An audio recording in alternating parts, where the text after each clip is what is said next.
Alright, here we are for round one. My hand is still huge from playing SSL. I'm going to go ahead and choose to play first. And this hand is okay. It's not great. We have no mana creature turn one, but we do have voice into Flicker Wisp. I think this seems like a hand that I should keep. So we're going to do it. I think that mulliganing every hand that doesn't have a 1-drop is probably a little too aggressive, especially when I'm on the play.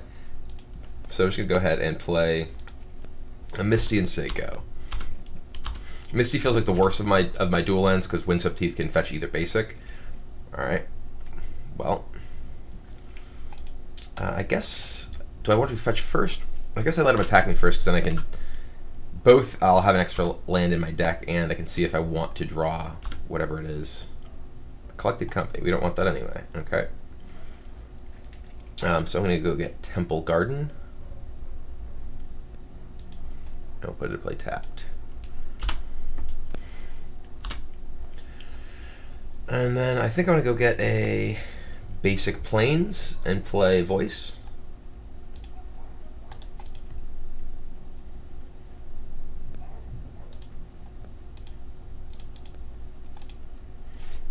And then pass the turn. So Voice largely stops incoming creature damage. I mean, he could, you know, Searing Blaze my Voice.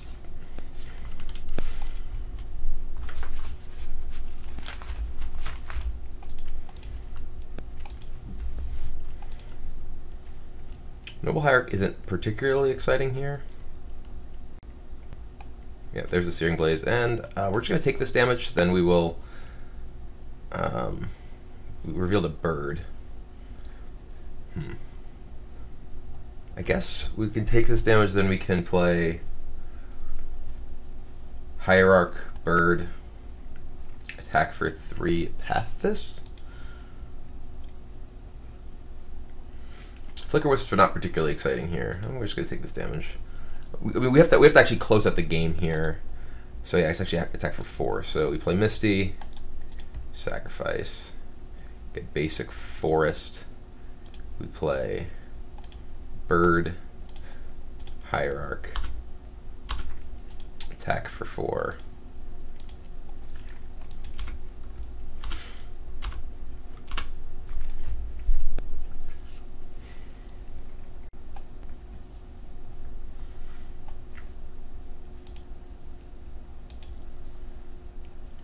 I'm just gonna we'll see what we get. And it's another bird. Great. Alright, well, I'm going to pass this. Like, the only thing that is going to be scarier at this point is basically like Lavamancer. I guess he could also theoretically have Eidolon, but he probably would have played Eidolon at this point. We may just be dead.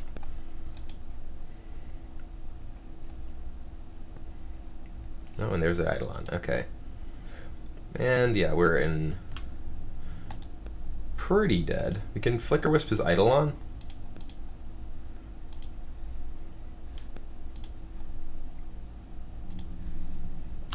And play a bird as well. But, I mean, our opponent has 3 cards in hand and we're at 5 life, so.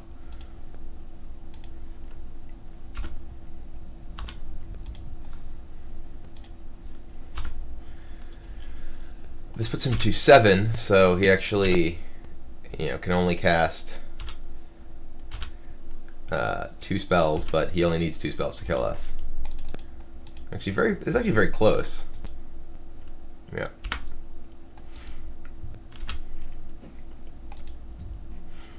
Yep, we're dead. So I mean, our opponent was at 3 when we get to -1. If we'd actually done, you know, 3 more damage, our Eidolon would actually have killed him. I mean, maybe we could have played Flicker Wisp instead of playing the 2 guys that one turn. But I felt like maybe we need extra mana. That might have been bad though. Okay, so sideboard-wise, I'm going to bring in Ooze, I'm going to bring in Forge Tender, going to bring in Dromoka's Command. I think we actually bring in Unified Will. I think Unified Will to stop burn spells, or maybe Meddling Mage to stop burn spells. Seems like it's probably stronger than some of the late game cards in the deck. Like, Pride Mage is quite bad. Actually, Pride Mage could actually kill... What if these are actually better than Company? Company doesn't trigger... No, Company's probably better. Pride Mage is okay. Witness seems like it's bad. Witness seems like maybe we're witnessing Forge Tender or Dramoka's Command, then Witness is good, but other than that, it seems like it's quite weak. Flicker Wisp also seems fairly weak. We can Flicker Wisp. Nothing super exciting.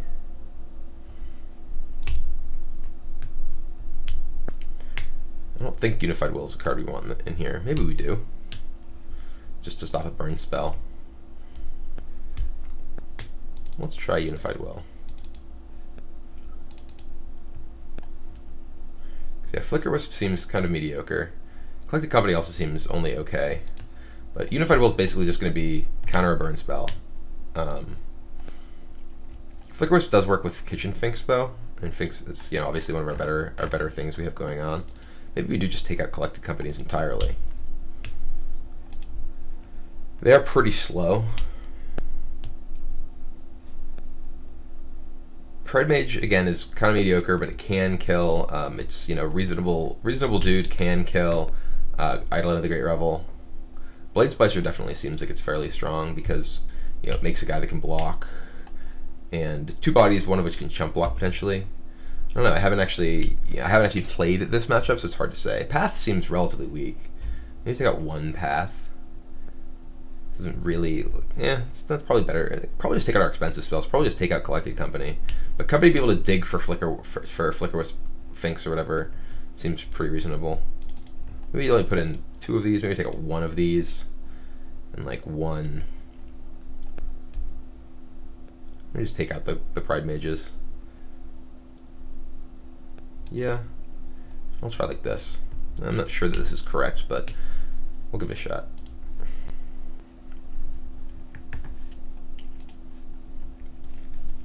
This is a much better draw. We're gonna go ahead and keep. Now we have very little damage dealt to ourselves and double voice. Razor Verge Thicket is one of the best cards against burn decks because it's just the land doesn't kill you. It's all you want sometimes. I think I just play. I don't know. I guess we'll play this and play Hierarch and this. Do I want? I guess I want a Plains or Forest. I'll get a. I have basically all my colors of mana. I don't really have. I guess I have double whites. More double whites than double greens, actually. I'm sort of looking at the deck. I guess double white and yeah. Well, I guess we'll just get Plains. So white, green, play Voice, play Hierarch, and say go. So now I can actually play Voice, attack him for 3, and keep Unified Will up, which is just a counter for whatever.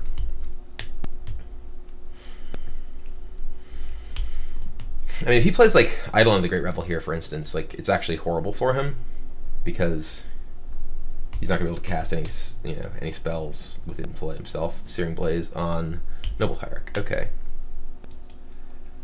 All right. Well, we're just gonna play this so we can keep the Unified Will up. And play another Voice. Attack with the first Voice.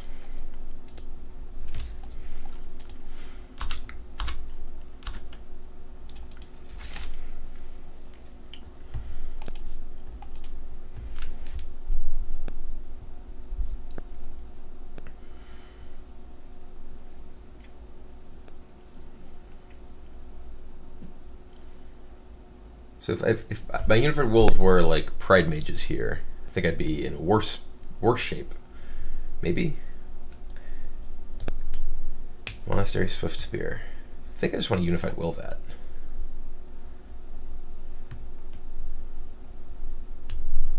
Just don't. What? Do I? How much does that matter? Monastery Swift Spear here, like, I mean, he can, if he plays a spell on my turn, then I just get to kill this guy. I think I'm gonna save this for a burn spell.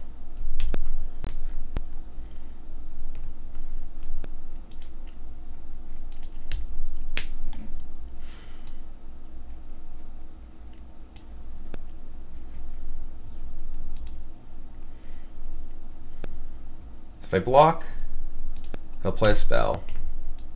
which I can potentially just Unified Will. His guy will live. My guy will die, but I'll have a 3/3 and a 2/2. And this does prevent damage to me. Forces him to cast right now.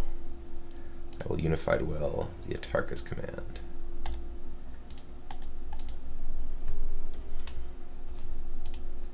And Blade Splicer is a great draw right there.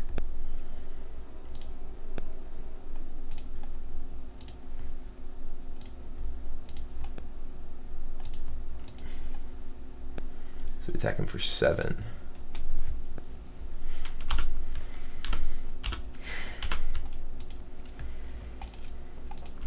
And this is one of the things against burn, like, it's important that you're actually pressuring them in addition to just sort of trying to gain life and stay alive. Like, you can't give them so many draws that they're just able to assemble tons of burn spells. You need to actually be clocking them, and that's the reason that, you know, these kind of like green-white creature decks are particularly strong against burn, is not just because they have life gain or whatever else, but because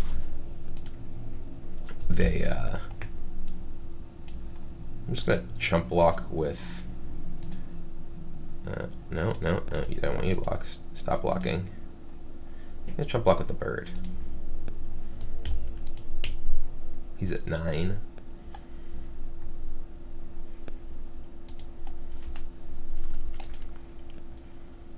I guess blocking with bird maybe takes me off of 7, 9, 10. We just have lethal right now. Oh, well, dear God, Gavany Township. We have well more than lethal and a Voice of Resurgence. So even if he like plays something to try and stop us from having lethal, we literally just have lethal in play, right? 3, 7, 10. Okay, yeah, just pass the turn. I will slay you. Okay. So yeah, and the sort of key there was really, you know, we were able to just actually play you know, dudes out who were not significantly vulnerable to removal. Like Voice of Resurgence and Blade Splicer were generating multiple bodies, which made even, you know, like the Searing Blades and such not really able to give our opponent enough tempo to sort of outpace us. And their Blade Splicer actually came up big, both as, you know, just something that's difficult for him to get through, as well as putting on a lot of threat, especially with Voice and with Gavany Township. So I'm gonna go ahead and submit this. I think this feels pretty good. Go give it a shot. We didn't even gain life that game. Not a single life. We're clearly mulliganing this. You know, Double Township is not going to cut it. We definitely have to be able to actually cast spells. And once again, no ability to cast spells. I'm going to keep this hand. It's not what we're looking for, but we'll have to do.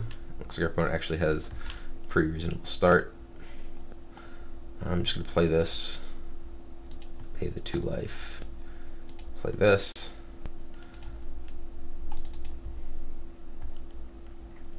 If we get Searing Blades here, the game's kind of over. Yep.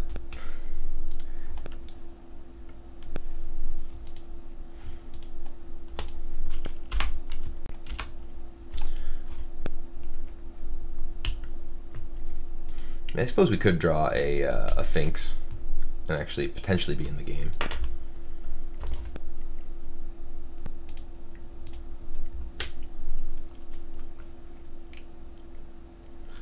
All right, it's a lot of damage.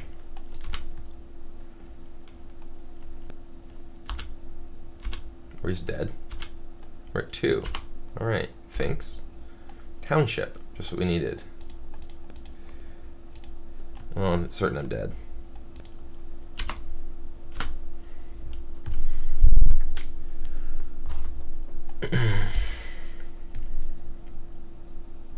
Yep, we're dead. So I mean, they're like, you know, I mean, obviously we just double mulliganed into a hand that was forced to deal damage to itself in order to be able to do anything. Didn't really actually do anything that was able to interact. Our opponent had a very good hand in the play. Game 1, I mean, Game 2, you know, was pretty reasonable. Game 1, we lost like a pretty close race where we could have made a different decision with the Flicker Wisp turn. Probably should have. I probably should have just played Flicker Wisp and like Flicker Wisp a land or something, just to try and get. I ended up getting. I would have gotten like 2 less damage in that same turn, because but I would have had, 3 more damage the next turn. It's hard to say. I'm not really sure, but I also didn't want to take the damage, I think, to play the Flicker Wisp, if I'm thinking back on it correctly. But I don't know. Burn doesn't seem like the sort of matchup that this deck is going to necessarily be great in, just because this deck, sort of comes together a little slower and doesn't really have a ton of life gain. I didn't draw any of my Finks, but doesn't really have. I guess it has a little bit more access than the average deck because of Collected Company, but it doesn't really have all the many tools to bring it out of the sideboard either. So you can very easily fall behind stuff like a Swift Spear or Goblin Guide. And that's exactly what we saw in games 1 and 3. So my opponent had an early damage dealer that I was not able to immediately stop. And I just kind of got burned out, and that's kind of how it goes sometimes. But yeah, I mean, doesn't feel like it's going to be a horrific matchup, but definitely feels like someplace where maybe you want a little bit of help. Hard to say after just one match, though. Anyway, let's go on to another match, and I guess we're going to have to find another 8-player tournament to fire, but we'll see what we can do.